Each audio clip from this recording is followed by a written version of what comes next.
Good morning, everyone, and welcome to the class. We are doing the chapter first in history, and the name of the chapter is What, Where, How, and When. And in the previous class, we we have discussed about the sources of history. What are the sources? What are the ways through which we know about the happenings of the past, the events of the past? It's not easy to know about the past because past is something which is not existing.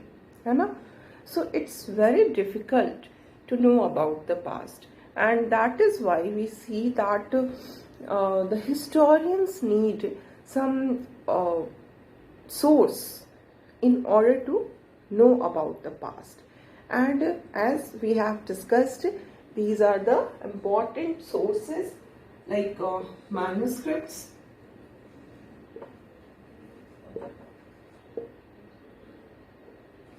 then inscriptions,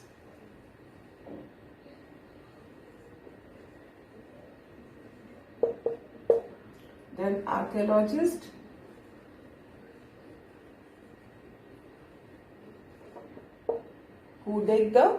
who excavate the sites, who study the objects which were made in the past, which were used in the past. So these are the important sources through which we know about the history. And we have also seen that the work of a historian is similar to the work done by a detective. Through these various sources, the historians get some idea about the past. The whole picture is not clear to them. They get some idea, they get some clues, and then they connect one clue with the another. And in this way, the whole scene or the whole story of the past is woven by the historians. Okay, and we have also seen that the function of this historian is very interesting, be it a historian or archaeologist. Their work is very interesting, है ना. बहुत लोग कहते हैं ना history boring होती है, but actually जो हिस्टोरियंस जब वो इन्वेस्टिगेट कर रहे होते हैं, पीछे की चीज़ों को खोज रहे होते हैं, इंक्वायरी कर रहे होते हैं, एक्चुअली वो बहुत ही ज़्यादा इंटरेस्टिंग होता है. ठीक है. And now we will start a new topic, and that is one past or many, because you see the heading of your book, the name of your book, the name of your history book is Our Past. Okay,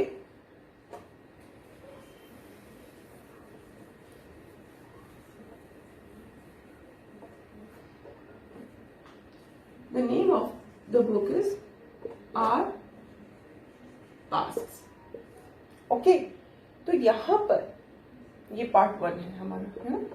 तो ये जो यहाँ पर past हम use कर रहे हैं, PAST, past होता है, यानी कि जो पीछे जो चीजें हुई, है ना. बट यहाँ पे हमने इसमें S लगाया हुआ है, इसको हमने S किया हुआ है. This S is denoting plural. ये S क्या बता रहा है कि पास्ट जो है वो प्लूरल है, कई सारे पास्ट है. So the question is one past और मैनी.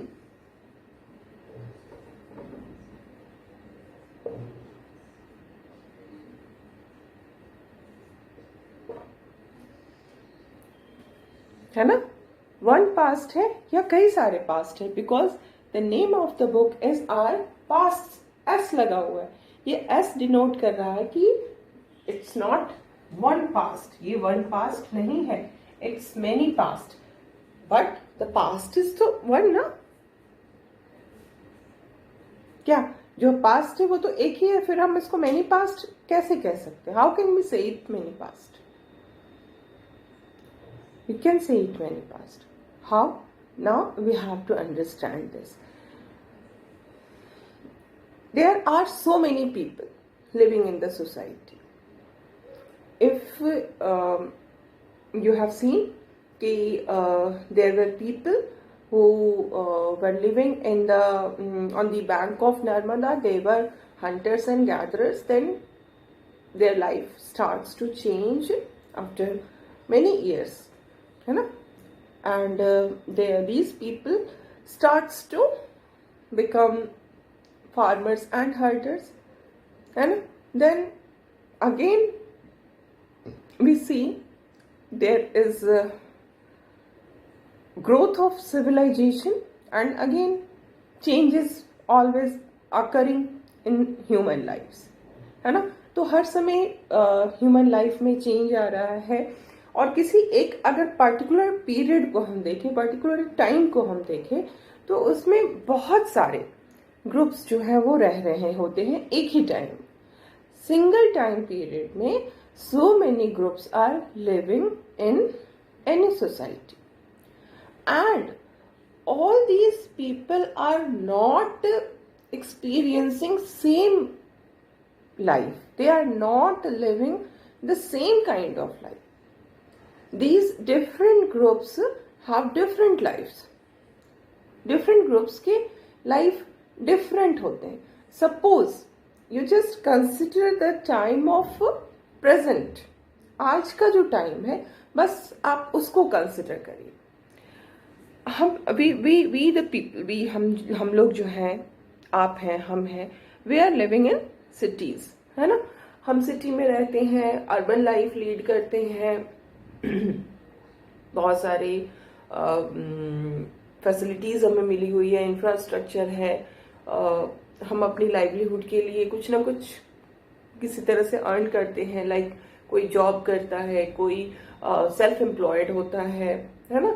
इस तरह से हमारा लाइफ चलता है. बट अगर रूरल एरियाज में हम जाए तो रूरल एरियाज की लाइफ डिफरेंट होती है. वहां भी people do something to earn their livelihood, but the life in a rural area and the life in the urban area is different, है ना. अगर रूरल गांव को हम देखें और शहर को हम देखें तो दोनों की लाइफ में बहुत डिफरेंस होता है. इतना ही नहीं, अगर आज हम कुछ ऐसे फॉरेस्टेड एरियाज में जाते हैं तो वहां पर हम क्या देखते हैं कि still there are some people, there is a group of people who are still doing hunting and gathering for the purpose of earning their livelihood. आज भी ऐसे लोग हैं इसी समय में, प्रेजेंट में, जबकि जो कि लोग हंटिंग और गैदरिंग करते हैं. ट्राइबल पीपल आर देयर, जो कि आज भी फॉरेस्ट में रहते हैं, आज भी वो उसी तरह की लाइफ को लीड करते हैं जिस तरह की life early human beings lead किया करते थे. तो क्या हम देख रहे हैं कि टाइम एक ही है, but different groups of people are there, and these different groups of people are having different types of life. Rural people का दूसरा लाइफ है, अर्बन पीपल का दूसरा लाइफ है, ट्राइबल पीपल्स आर देयर, उनके डिफरेंट लाइफ है. Not only this, अगर हम मेट्रोपॉलिटन सिटीज में जाएं, मेट्रोपॉलिटन जो बहुत बड़े शहर होते हैं, लाइक मुंबई, कोलकाता, मद्रास, चेन्नई, बेंगलुरु, पुणे, ये जो Delhi, these are metropolitan cities. अगर हम मेट्रोपॉलिटन सिटीज में जाते हैं तो वहां की लाइफ वाराणसी की लाइफ से बिल्कुल डिफरेंट होगी, है ना. तो व्हाट इज दिस, क्यों ये डिफरेंसेस हमें क्यों नजर आ रहे हैं? क्योंकि हर किसी के लाइफ अलग अलग है. हम सब एक ही समय में रह रहे हैं, लेकिन हमारी लाइफ अलग अलग है. तो इन द सिमिलर वे जब हम पास्ट की बात करते हैं तो वो जो पास्ट की हम बात कर रहे हैं, उस पास्ट में ऐसा नहीं है कि हर किसी का लाइफ एक जैसा था. everyone was leading similar type of life. It's not like that. In the same period of time, there were different groups in the society, and all these different groups were experiencing different types of life.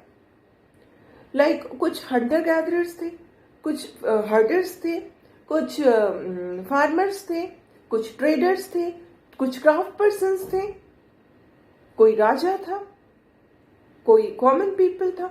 तो हर किसी के जो life का experience था वो different था, that was not similar, and this is the reason we call it our past. हम इसलिए इसमें ये एस लगाते हैं क्योंकि हम हैं, this is different groups of people who are living in a society at a particular period of time, but these different groups of people are experiencing different lives, and that is why our pasts are not single. It's not one past, it's not one past, it's many past. Her group का अलग अलग past है, हर group का अपने हिसाब से जिस तरह की उनकी लाइफ है उस तरीके का उनका पास्ट है। And what we find that whenever we try to know about the history, it is easier to know about the kings and the queens, because these people were very important people in the society.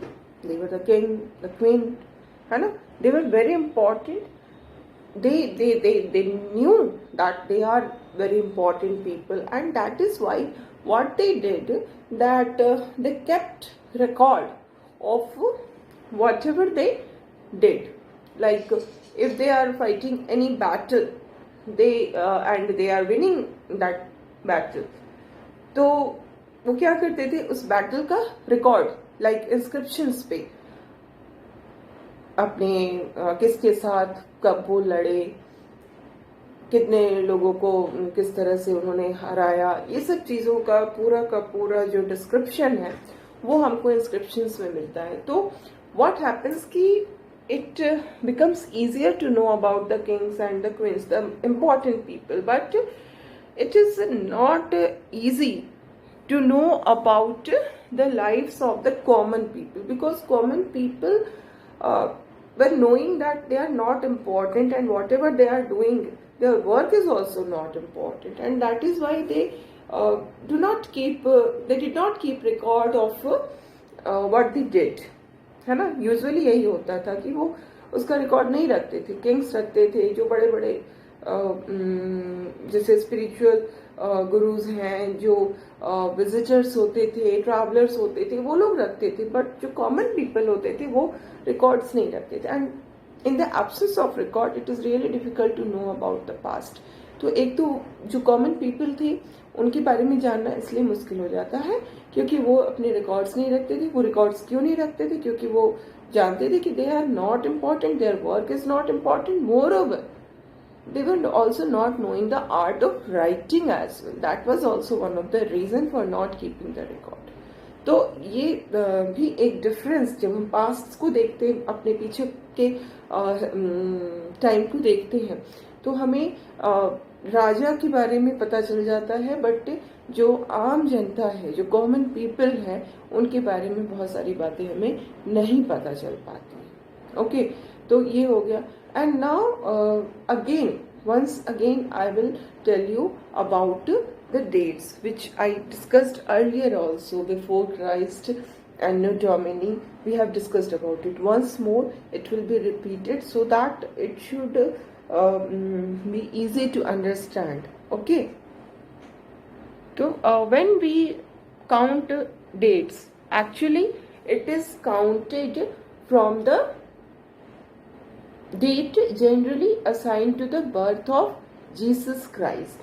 Jesus Christ के birth के का जो date है उसी के basis पे जो है वो सारे डेट्स जो है वो कंसिडर किए जाते हैं। जीसस क्राइस्ट जो कि फाउंडर ऑफ क्रिश्चियनिटी थे, क्रिश्चियनिटी जो कि religion, one of the most important religion है वर्ल्ड का आज के समय में। तो इस रिलीजन की स्टार्टिंग करने वाले फाउंडेशन जो जिन्होंने किया था वो कौन थे? वो थे Jesus Christ, so founder of Christianity.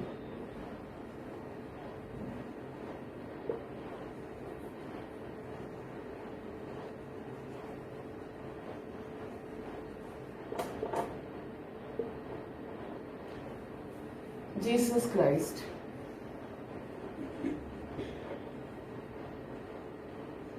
तो जब हम जीसस क्राइस्ट के बर्थ से ही हम सारे डेट्स को कंसिडर करते हैं। जब हम कहते हैं 2000 AD, तो this is AD is for Anno Domini. Anno Domini मतलब क्या हुआ? In the years of Jesus Christ. Anno Domini, it means in the year of Lord. Lord मतलब कि Christ. In the year of Lord, that is Christ. जब Christ आ गए हैं उसके बाद का समय, उसको हम लोग कहते हैं Anno Domini। ये A और ये D, यही AD है ना? तो जब हम AD बोल रहे हैं तो इसका मतलब जब क्राइस्ट बर्थ ले लिए हैं उसके बाद का ये टाइम है ना? और इसी तरह से जो क्राइस्ट के बर्थ के पहले का टाइम होता है उसको हम कहते हैं बिफोर क्राइस्ट। क्राइस्ट के पहले का जो टाइम है that is known as before Christ. और ये बैकवर्ड काउंट होता है, बैकवर्ड काउंट होता है। ठीक है, जब हम कहेंगे 4 BC और 5 BC, तो इसमें 4 BC और 5 BC में पहले कौन सा ईयर आया? पहले कौन सा ईयर आया? पहले 5 BC आया, फिर 4 BC आया। This is backward. ये हम बैकवर्ड चलते हैं। जब भी हम बिफोर क्राइस्ट वाले एरा की बात कर रहे होते हैं उसमें जो डेट्स होते हैं उसमें हम बैकवर्ड मूव करते हैं। अगर 5 BC और 4 BC है तो हमें, अगर हम स्ट्रेट काउंटिंग करेंगे तो 4 पहले आएगा, 5 बाद में आएगा। लेकिन जब हम BC कर रहे हैं तो हमें बैकवर्ड काउंटिंग करनी है, पीछे से काउंटिंग करनी है। तो इसमें 5 BC पहले आएगा, 4 BC बाद में आएगा। Got it? और इसीलिए इसको मैंने आपको नंबर लाइन पे बताया था। 0 जो है वो कंसिडर करते हैं क्राइस्ट के बर्थ को लेकर के। क्राइस्ट के बर्थ के इधर नंबर लाइन पे जो है वो क्या होता है? वो AD होता है। और क्राइस्ट के बर्थ के पहले वाला जो लेफ्ट साइड में है वो क्या है? वो बिफोर क्राइस्ट है, दैट इज निगेटिव। और निगेटिव में हम जानते हैं कैसे होता है, चीजें कैसे चलती हैं। जो बड़ा होता है वो एक्चुअली छोटा होता है ना? -4 इज -4 और अगर -8 है तो इन दोनों में बड़ा कौन है? माइनस लगा हुआ है, -4 और -8 इन दोनों में बड़ा कौन है? इन दोनों में -4 इज बिगर देन -8 है ना? तो जब भी हम क्राइस्ट के आने के पहले की चीजें कंसिडर करेंगे तो उसमें चीजें इसी तरह से होती हैं, है ना? We have discussed about it. एक बार फिर से मैं इसको नंबर लाइन पे करके दिखा दे रही हूँ सो दैट ये आपको रीइंफोर्स हो जाए। और अगर फिर भी ना समझ आए तो यू कैन आस्क, है ना? ऑनलाइन क्लासेस में आप इसके बारे में पूछ सकते हैं, अपने कंफ्यूजन को क्लियर कर सकते हैं।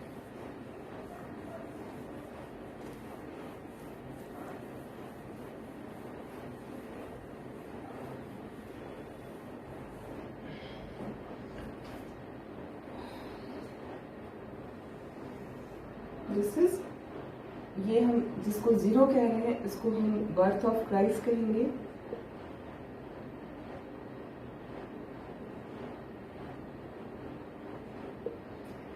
क्राइस्ट के बाद का जो समय है वो AD है, that is Anno Domini in the year of Lord, that is Christ.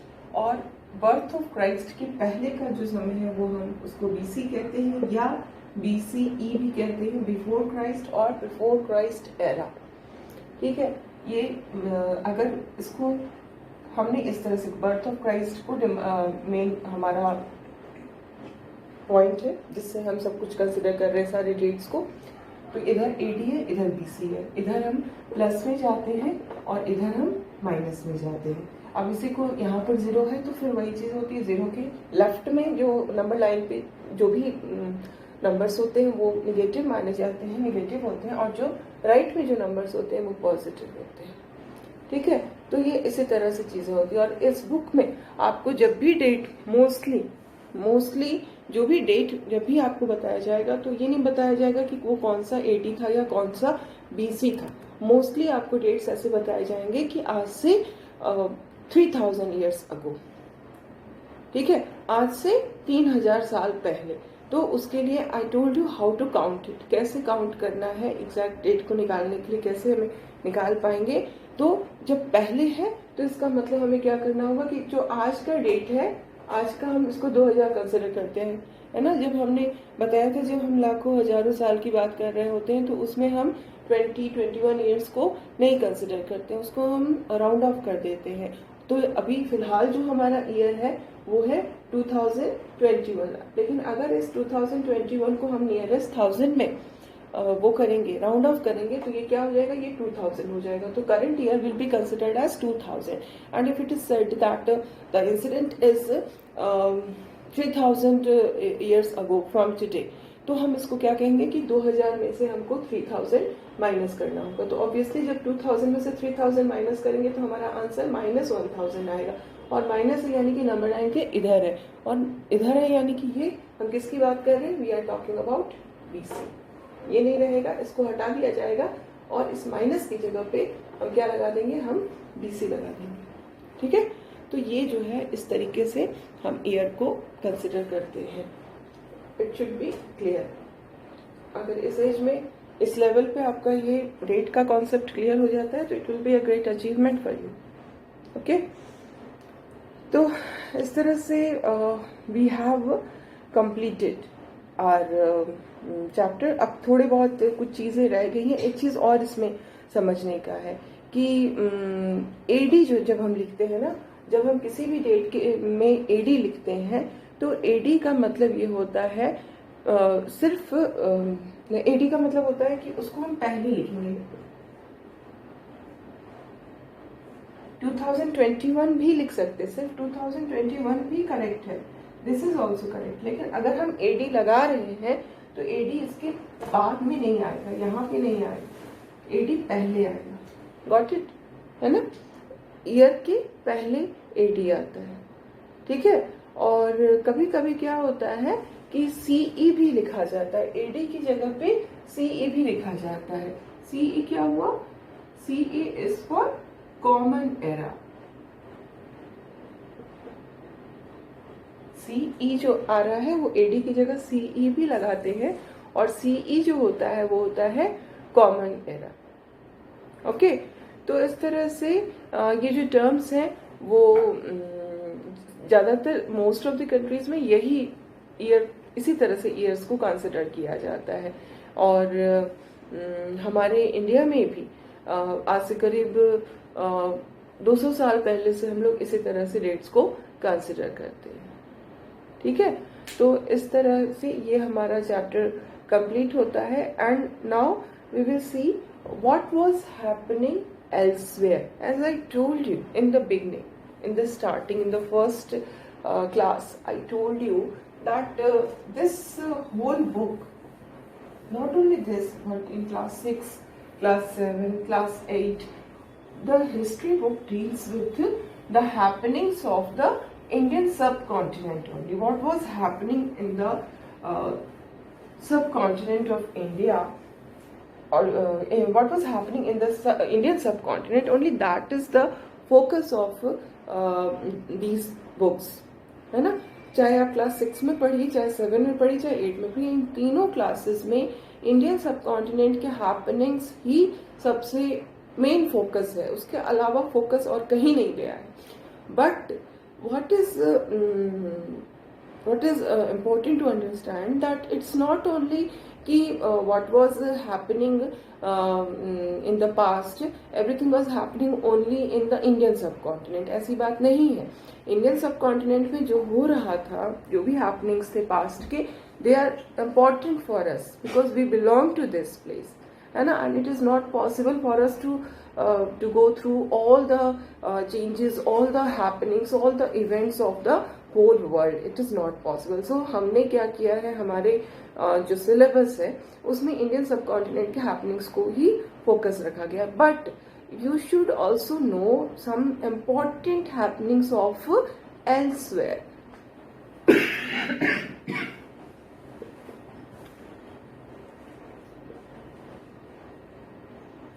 Elsewhere, बाकी जगहों में, other than Indian subcontinent, elsewhere और भी जो जगह थी वहां भी कुछ बहुत इंपॉर्टेंट चीजें हो रही थी. तो उनके बारे में भी at the end of all the chapters you will find one box is there in which it is written elsewhere. So what was happening, what was very important happening elsewhere, है ना. So in this chapter you will see that some important event is given about elsewhere. When we were discussing the sources of history, we discussed about inscriptions. Inscriptions are those which are written on hard surface. तो जो hard surface पे लिखा जाता है वो inscriptions होते हैं. And the most important advantage of inscriptions is that they are imperishable. Perishable नहीं होते हैं, वो खराब नहीं होते हैं. जैसे मैन्युस्क्रिप्ट्स में हमने देखा इंसेक्ट्स उनको खा जाते हैं, वो बर्बाद हो जाते हैं, उनको बहुत प्रिजर्व करके रखना पड़ता है. बट इंस्क्रिप्शंस जो है वो वैसे ही रहते हैं. तो इंस्क्रिप्शंस में बहुत सारे इंस्क्रिप्शंस मिले हैं हिस्टोरियंस को, जिससे कि हमें पास्ट के बारे में बहुत सारी बातें पता चलती है. और ये जो इंस्क्रिप्शंस हैं इनमें कुछ ना कुछ लिखा हुआ है ना. तो लिखने के लिए हम क्या यूज करते हैं, how do we write, we need language, है ना. हमें लैंग्वेज की रिक्वायरमेंट होती है. Without language, that is the medium of expression. And language is written in script. हर लैंग्वेज का कोई ना कोई स्क्रिप्ट होता है. बिना स्क्रिप्ट के लैंग्वेज नहीं होती है. Like English is a language and the script of English is Roman. Likewise, Hindi is a language and the script of Hindi is Devanagari. तो हर लैंग्वेज का कुछ ना कुछ स्क्रिप्ट होता है. तो लैंग्वेज स्क्रिप्ट में ही लिखे जाते हैं. ठीक है. तो कई बार क्या होता है, जो इंस्क्रिप्शंस मिलते हैं हिस्टोरियंस को, उसमें जो लैंग्वेज और स्क्रिप्ट्स यूज होते हैं दे आर नॉट उसको डिसाइफर नहीं किया जा पाता है. डिसाइफर क्या हुआ, उनके बारे में पता लगना कि आखिर एक लैंग्वेज को डिसाइफर करना, ये पता करना कि वो क्या कन्वे कर रहा है, उसका मीनिंग क्या है. उस लैंग्वेज को पकड़ना, उस लैंग्वेज को जानना, समझना, उसकी मीनिंग को, उसके वर्ड्स, उसके स्क्रिप्ट्स को समझना, ये नहीं हो पाता है कई बार. तो ये हिस्टोरियंस के लिए एक बहुत बड़ा चैलेंज होता है डिसाइफर करना, कैसे उसको जाना जाए. और ये जो प्रोसेस होता है दैट इज नोन एज डिसाइफरमेंट. जो लैंग्वेज, जो स्क्रिप्ट यूज करके इंस्क्रिप्शंस लिखे गए हैं, उसको जानने का जो तरीका अपनाया जाता है, the historians use the way, use the method through which they try to understand the language and the script which is used in the inscription is known as decipherment. Okay, तो इस तरह के बहुत सारे इंस्क्रिप्शंस मिले हैं जहां पर कि लैंग्वेज और स्क्रिप्ट के बारे में पता नहीं चल पाता है कि आखिर वो क्या कहना चाह रहा है, क्या मैसेज कन्वे कर रहा है, क्योंकि उसको डिसाइफर नहीं किया जा सका. तो ऐसा ही एक बहुत ही फेमस स्टोरी जो है वो है इजिप्ट का. इजिप्ट जो कि अफ्रीका जो कि एक कॉन्टिनेंट है, अफ्रीका के नॉर्दर्न पार्ट का ये एक बहुत ही इम्पोर्टेंट कंट्री है आज के समय में भी. वहाँ पर आज से 5,000 ईयर्स अगो यानी कि 2000 माइनस 5,000 यानी कि माइनस 3,000 यानी कि 3000 BC के अराउंड वहाँ पर किंग्स एंड क्वींस होते थे. तो ये जो किंग्स एंड क्वींस होते थे इजिप्ट में, उस समय के बहुत सारे इंस्क्रिप्शंस मिले हैं, जिसमें से कई सारे लैंग्वेजेस यूज किए गए हैं, कुछ डिसाइफर हुए हैं, कुछ नहीं हुए हैं. We will continue this discussion in the next class.